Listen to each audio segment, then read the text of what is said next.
You're the traveler from another world, the honorary knight, and your boat is docking in the port of Inazuma. You disembark and walk down the streets of the large island. On the horizon, you see a large hill. Upon cresting the hill, you see an even larger coliseum. This is the Inazuman Arena. You hear the sound of combat and the cheers of the crowd, and it excites you. Your heart begins to beat as you go from a walk to a jog to a run towards the massive structure. This is where fighters from different nations claim victory and honor for their people. But what you don't know is that the Colosseum is the lure to bait the vision holders of the world to Inazuma so they can be stolen and given to the 100-armed god. Upon entering the arena for your first bout of combat, you find yourself across the coarse dirt floor from familiar faces. These are some of the friends you've gathered in Liyue. And walking out of the shadows behind you are the friends who have traveled from Mondstadt to fight alongside you. For glory, for honor, for Mora. Let the battle begin. Hey, how's it going, everybody? My name's Joe, and I'm here with another Genshin Impact video. I really hope you enjoyed that intro. I had a lot of fun writing and recording it. And this video is going to be more of a suggestion or an idea. Since it's very well known that MiHoYo listens and works hard to keep their player base content now, I figured I'd make a video with a list of reasons and explanations why PvP could be good for this game, and some suggestions on how it could be implemented or how the combat system could function. So, the first reason is, it gives borderline unlimited endgame.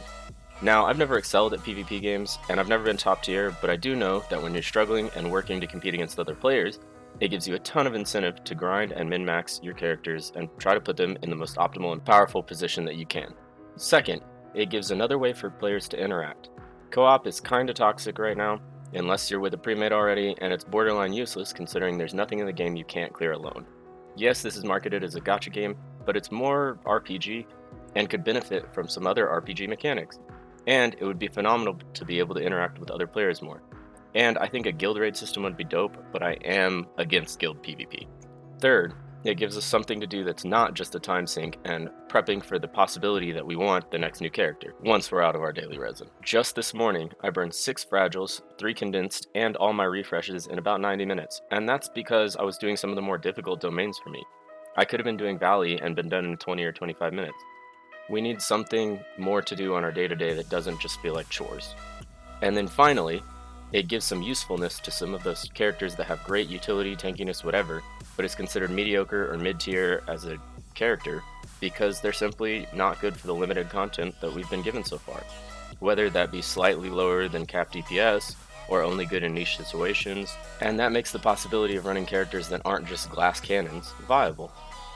Now, here are my suggestions on how you can implement it and how it could function. First, I think the setup should be 4v4, and every player has to play a unique character, so 8 total players, 8 total characters. You get almost enough from this being free to play.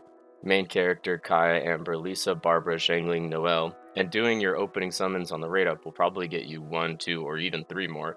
You could go through a quick draft phase, and maybe a short ban phase as the total roster of characters in this game gets bigger. Then, you could synergize and draft your team around each other, i.e. Tank Noelle, Healer sub DPS Chi-Chi, Kaching DPS, and then Sucrose for some kind of mild CC. Though I do understand with like Venti, it could be a problem if he functioned exactly how he does in the game, so minor tweaks would have to be enforced. And then you can play with some friends and do combos and execute strategies on other teams and see who wins. Also, as the game grows and more players build more units, it might force you to spec into more specialized builds, like DPS Barbara or full tank Chi-Chi, or something that lets you counterpick the enemy team or whatever is an early development of a metagame.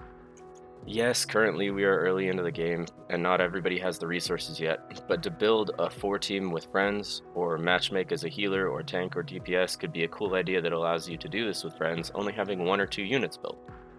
I'm fully aware that this is not a fully fleshed out idea or system, but it's just some rough ideas. For an example, based on her current damage output, my Kaching would one-shot herself in fights, so they would kind of be broken and short. So there might have to be some numbers tweaking. So, for another idea, there could be a one-on-one system where you have to outmaneuver or use your iframes correctly to avoid getting knocked out. Or, like a free-for-all system where 8 to 10 players have a battle royale and the last man standing wins. I already hear the comments. But Joe, won't it just be another pay-to-win gacha system? Well, I don't see that being a huge problem here. because all the characters in this game have uses and specialties, and good synergies that they can effectively use. So if you want to be an Amber One trick in PvP and play with friends who run Vaporize enablers, or have your friends put a team together around you, then that works. 5-star weapons might be a slight issue with the pay-to-win factor, but even then they're good, viable damage options for weapons for all characters, and at least in an action RPG style game, you can outplay your opponent, as opposed to turn-based gacha game like Epic 7 or Summoner's War or whatever, where if a unit is broken, they get their turn. There is no skill involved, it's just who grinds more, you get slapped. Now, I want to get into the fun stuff, the rewards. There can be a very, very easy and non-gameplay impacting reward system in the form of skins and banners.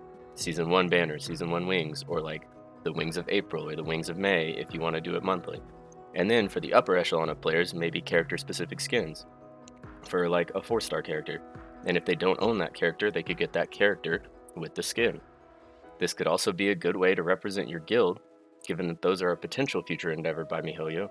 Your tag can tell which guilds are at the top of the leaderboard. Do I think PvP systems are ever perfect? Not at all. But are there games with any real staying power that don't have PvP? No. So I think to keep this game around for as long as possible, we probably need some form of PvP to be built into it. I know it's controversial and it might drive some players away from the game, but if you love this game now, adding a big, beautiful arena probably won't make the content worse than the rest of this amazing immersive world.